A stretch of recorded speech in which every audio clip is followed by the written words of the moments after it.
کہتے ہیں کہ ہر انسان کی پسند علیحدہ علیحدہ ہوتی ہے، جیسے ہر انسان کو کھانے میں کوئی علیحدہ چیز پسند ہوتی ہے، پہننے میں کوئی علیحدہ چیز پسند ہوتی ہے۔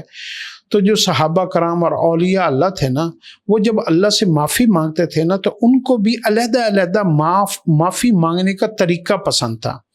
معافی مانگنے کی حدیث کے اندر ایک منفرد اور بڑا ہی خوبصورت طریقہ ایک دعا کی شکل میں آیا ہوا ہے، اللہم انت ربی وانا عبدک ظلمت نفسی واعترفت بذنبی ولا یغفر الذنوب الا انت۔ یہ دعا نا مجھے ذاتی طور پر بھی بڑی پسند ہے۔ جب میں پریشان ہوتا ہوں نا تو میں یہ دعا بہت پڑھتا ہوں۔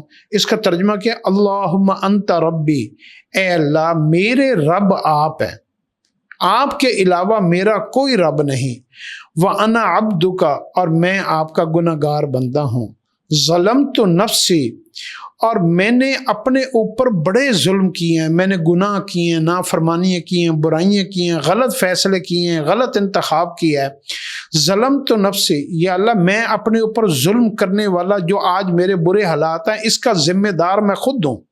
اے اللہ ظلمت نفسی، میں نے اپنے اوپر بڑے ظلم کیے ہے، واعترفت بذنبی، اپنے گناہوں کا، جرموں کا، ظلموں کا اقرار کرنا، تسلیم کر لینا، کہتے ہیں نا اعتراف جرم مجرم نے کر لیا ہے۔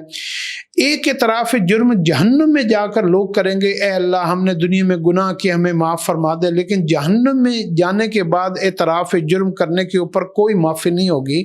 اگر دنیا میں انسان اپنے گناہوں کے اوپر اعتراف جرم کر لے تو اس کے اوپر معافی ہے۔ وَاعْتَرَفْتُ بِذَنْبِي، اے اللہ میں اپنے سارے جرموں کے اوپر اعتراف جرم کرتا ہوں، میں ان کو تسلیم کرتا ہوں، میں شرمندہ ہوں، نادم ہوں۔ ولا یغفر الذنوب الا انت، اے اللہ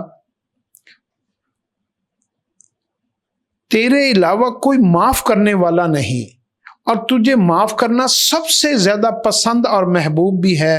فاغفر لی، یا اللہ مجھے معاف فرما دیجئے۔